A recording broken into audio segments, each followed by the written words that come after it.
আসসালামু আলাইকুম, সকলকে স্বাগত জানাচ্ছি প্লাস মাইনাস ক্রিকেট নিউজে। চলুন দেখে নেওয়া যাক আজকের আলোচিত শিরোনামে যা থাকছে। দিল্লিতে সেরা জয়ের ৪১ বছরের পুরনো রেকর্ড ভাঙল বাংলাদেশ। সাকিব এবং বাংলাদেশ দলের কমন সেন্স নিয়ে প্রশ্ন তুললেন ম্যাথিউস।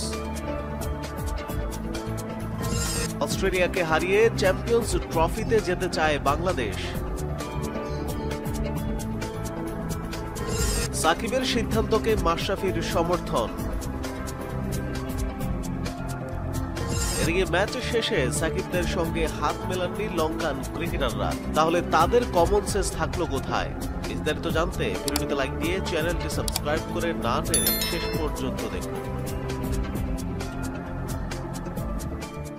দিল্লির অরুণ জেটলি স্টেডিয়ামে শ্রীলঙ্কার বিপক্ষে 7 উইকেটের ব্যবধানে জয় পেয়েছে বাংলাদেশ। এই জয়ের পথে বাংলাদেশ তাড়া করেছে 280 রান। 53 বল হাতে রেখেই জয় তুলে নেওয়ার পূর্ব মুহূর্তে টাইগাররা ভেঙেছে ভারতের গড়া 41 বছর আগের রেকর্ড। টসে জিতে আগে বোলিং করার সিদ্ধান্ত নেন সাকিব আল হাসান। প্রথম ওভারেই উইকেটের দেখা পেয়েছিল বাংলাদেশ। 5 রানে প্রথম উইকেট হারানোর 66 ও 72 রানে পরপর আরও 2টি উইকেট হারায় শ্রীলঙ্কা। চতুর্থ উইকেট তারা পায় 63 রানের জুটি। এরপরে ষষ্ঠ উইকেটে আবার আসে 78 রানের জুটি। শেষ পর্যন্ত 279 রানে অল আউট হয় লঙ্কানরা। Lankan middle order চারিত Asalanka century হাঁকিয়ে দলকে 279 রানের সংগ্রহ এনে দেন। ভাগ্যিস আসালাঙ্কার কল্যাণে এই রান করতে পেরেছিল, না হলে তো বাংলাদেশের রেকর্ড গড়ার সুযোগই আসতো না। দিল্লির অরুণ জেটলি স্টেডিয়ামে সর্বোচ্চ রান তাড়া করে জয়ের রেকর্ড এখন বাংলাদেশের দখলে। শ্রীলঙ্কার দেওয়া 280 রানের লক্ষ্যে বাংলাদেশ মাত্র 41.1 ওভারেই 282 রান করে ফেলে। এটি দিল্লিতে সর্বোচ্চ রান তাড়া করে জয়ের রেকর্ড। গত 41 বছর ধরে এই রেকর্ডের শীর্ষে বসেছিল স্বাগতিক ভারত। তাদেরও রেকর্ডটি ছিল শ্রীলঙ্কার বিপক্ষেই। এই বিশ্বকাপেই একবার খুব কাছাকাছি পৌঁছেছিল ভারত। আফগানিস্তানের বিপক্ষে 273 রান তাড়া করে জয়, এটি আছে তৃতীয় স্থানে। আর 1996 সালে ভারতের বিপক্ষে 272 রান তাড়া করে জয়ের রেকর্ডে চতুর্থ স্থানে আছে শ্রীলঙ্কা। ভারতের মাটিতে এটি বাংলাদেশের চতুর্থ ওয়ানডে জয়। এর আগেও 1998 সালে কেনিয়ার বিপক্ষে, 2006 সালে জিম্বাবুয়ের বিপক্ষে এবং এই বিশ্বকাপে নিজেদের প্রথম ম্যাচে আফগানিস্তানের বিপক্ষে। অন্যদিকে সাকিব এবং বাংলাদেশ দলের কমন সেন্স নিয়ে প্রশ্ন তুললেন ম্যাথিউস। বিশ্বকাপে টানা 6 হারের পর জয়ের দেখা পেয়েছে বাংলাদেশ। শ্রীলঙ্কাকে 3 উইকেটে হারিয়ে বিশ্বকাপে নিজেদের দ্বিতীয় জয়ের দেখা পেল টাইগাররা। তবে হারজিত সবকিছু ছাপিয়ে আলোচনা যেন একটি বিষয়কে ঘিরেই, সেটি হচ্ছে অ্যাঞ্জেলো ম্যাথিউসের টাইমড আউট হওয়া। লঙ্কানদের ইনিংসের 25তম ওভারে ঘটেছে ম্যাচের সবচেয়ে আলোচিত ঘটনাটি। চতুর্থ উইকেট পড়ার পর ক্রিজে আসতে 2 মিনিটের বেশি সময় নিয়ে ফেলেন শ্রীলঙ্কার অ্যাঞ্জেলো ম্যাথিউস। ক্রিকেটের নিয়ম অনুযায়ী নতুন ব্যাটার 2 মিনিটের মধ্যে ক্রিজে এসে বল মোকাবেলা করার জন্য প্রস্তুত থাকতে হবে। সেক্ষেত্রে কিছুটা দেরি করে ঝামেলা পাকিয়ে ফেলেন ম্যাথিউস। আর তখন বোলার সাকিব আল হাসান আউটের আবেদন করলে ম্যাথিউসকে টাইমড আউট দিয়ে দেন মাঠে থাকা আম্পায়ার। ম্যাচ শেষে এই ঘটনা নিয়ে ক্ষোভ ঝেড়েছেন ম্যাথিউস।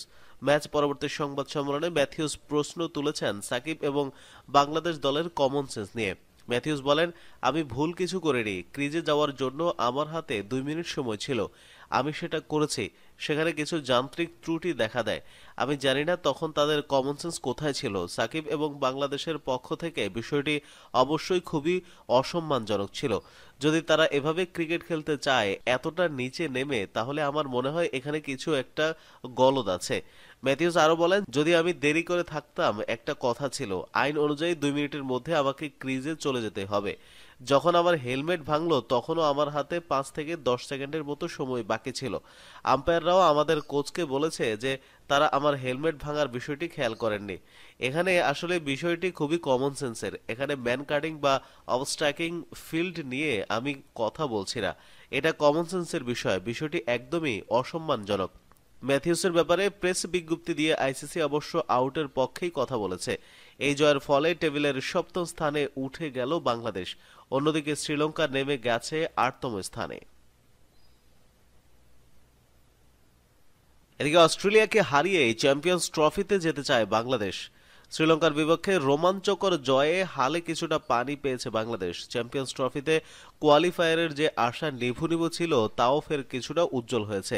যদিও বিশ্বকাপে নিজেদের শেষ ম্যাচ জিতলে চ্যাম্পিয়ন্স ট্রফি খেলা নিশ্চিত হবে টাইগারদের। চ্যাম্পিয়ন্স ট্রফির ৮ দলের একটি হতে টাইগাররা শেষ ম্যাচে জিততে মরিয়া। বাংলাদেশ অধিনায়ক সাকিব আল হাসান জানিয়েছেন, অস্ট্রেলিয়া শক্তিশালী প্রতিপক্ষ হলেও জয়ের ব্যাপারে বাংলাদেশ দৃঢ়ভাবে আশাবাদী। সেক্ষেত্রে শ্রীলঙ্কার বিপক্ষে 53 বল হাতে রেখে পাওয়া জয় থেকে প্রেরণা নিচ্ছে সাকিবের দল। সাকিব বলেন, আজকের ম্যাচ আমাদের কিছুটা আত্মবিশ্বাস দেবে, ড্রেসিং রুম কিছুটা হলেও শান্ত করবে, আলোচনা একটু হলেও কমবে, যেটা আমাদের আরেকটু ভালো খেলতে সাহায্য করবে। অস্ট্রেলিয়া অবশ্যই অনেক ভালো দল, এখন যেভাবে খেলছে বিশ্বকাপের অন্যতম দাবিদার। আমাদের আজকের ম্যাচ ভালো ছিল, যদি এটা ধরে রাখতে পারি হয়তো ভালো একটা ম্যাচ খেলতে পারবো। আমাদের বিশ্বাস আছে আজকের জয় আমাদের হয়তো সহায়তা করবে। ম্যাচটা জিতলে হয়তো নিশ্চিত থাকবো চ্যাম্পিয়ন্স ট্রফিতে কোয়ালিফাই করব। ডু অর ডাই সিচুয়েশন, তাই চেষ্টা করব সবকিছু দিয়ে ম্যাচটা জেতার। শুধু আত্মবিশ্বাস বা বিশ্বাসই নয়, একসাথে জেদও পাচ্ছে বাংলাদেশ দল। সাকিব বলেন, যেটা বললাম, আত্মবিশ্বাস তো দিবেই, ম্যাচ জেতা ছাড়া অন্য কিছু ভাবার সুযোগ নেই। জয়ের জন্য সবকিছু করতে প্রস্তুত থাকব। অনেক সময় হারতে থাকলে মনের ভেতর থেকে জেদ আসে না। এই ম্যাচ আমাদের আত্মবিশ্বাস ও জেদ দুই দেবে। এদিকে সাকিবের সিদ্ধান্তকে সমর্থন জানিয়েছেন মাশরাফি। আন্তর্জাতিক ক্রিকেটের ইতিহাসের এত শত বছরে এই প্রথম দেখা মিলল টাইম আউটের। আর ক্রিকেটের ইতিহাসের এই প্রথম টাইম আউটের সাথে জড়িয়ে থাকলো বাংলাদেশের নামও। বিশ্বকাপের ম্যাচে অ্যাঞ্জেলো ম্যাথিউস হয়েছেন টাইম আউট। ম্যাথিউসকে এমনভাবে টাইম আউট করা নিয়ে টাইগার অধিনায়ক সাকিব আল হাসানকে ঘিরে চলছে পক্ষে বিপক্ষে নানা ধরনের আলোচনার সমালোচনা। অন্যরা সমালোচনা করুক আর যাই করুক না কেন, এই বিষয়ে সাকিবের পাশে আছেন সাবেক টাইগার অধিনায়ক মাশরাফি বিন মুর্তজা।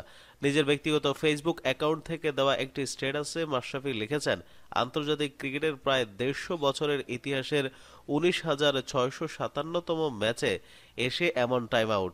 যারা এত বছর আগে নিয়মটা করেছিল তারা বেঁচে থাকলে আজ নিজেদের গর্বিত ভাবতে পারত। অপরদিকে শেষ ম্যাচে সাকিবদের সঙ্গে হাত মেলাননি লঙ্কান ক্রিকেটাররা। তাহলে তাদের কমন সেন্স থাকলো কোথায়? বিতর্ক যেন পিছু ছাড়ছে না বাংলাদেশ ও শ্রীলঙ্কার মধ্যকার ম্যাচে। অ্যাঞ্জেলো ম্যাথিউসের টাইম আউট থেকে সেটির শুরু। এরপর ম্যাচ শেষে দুই দলের অধিনায়কের উষ্ণ বচন সেটিকে আরও তাতিয়ে দিয়েছে। তবে এর মধ্যেও লঙ্কান ক্রিকেটাররা ঘটিয়ে বসল আরেক অখেলোয়াড় সুলভ আচরণ। প্রতি ম্যাচ শেষেই উভয় দলের ক্রিকেটার এবং কোচিং প্যানেলের সদস্যরা একে অপরের সঙ্গে হাত মেলান, যেটা স্পোর্টসম্যানশিপের আওতায় পড়ে। কিন্তু লঙ্কান ক্রিকেটাররা ক্ষোভ পুষিয়ে রেখে বাংলাদেশ ক্রিকেটার ও কোচিং প্যানেলের কারোর সঙ্গে হাত মেলাননি। ম্যাচ শেষে দেখা যায় তানজিম সাকিব ও তাওহিদ হৃদয় যখন ব্যাট হাতে জয় নিশ্চিত করে প্যাভিলিয়নে ফিরছিলেন, তখন তাদের সঙ্গে হাত মেলানোর জন্য কোনো লঙ্কান ক্রিকেটার সেখানে ছিলেন না।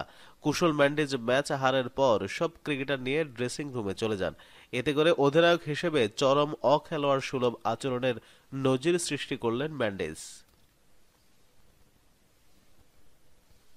প্রিয় দর্শক, গতকালকের ম্যাচটি দেখে আপনার কেমন লেগেছে কমেন্ট করে জানিয়ে দিন এবং প্রতিদিন ক্রিকেটের খবর সবার আগে পেতে প্লাস মাইনাস চ্যানেলটি সাবস্ক্রাইব করে পাশে থাকা বেল আইকনটি প্রেস করে রাখুন।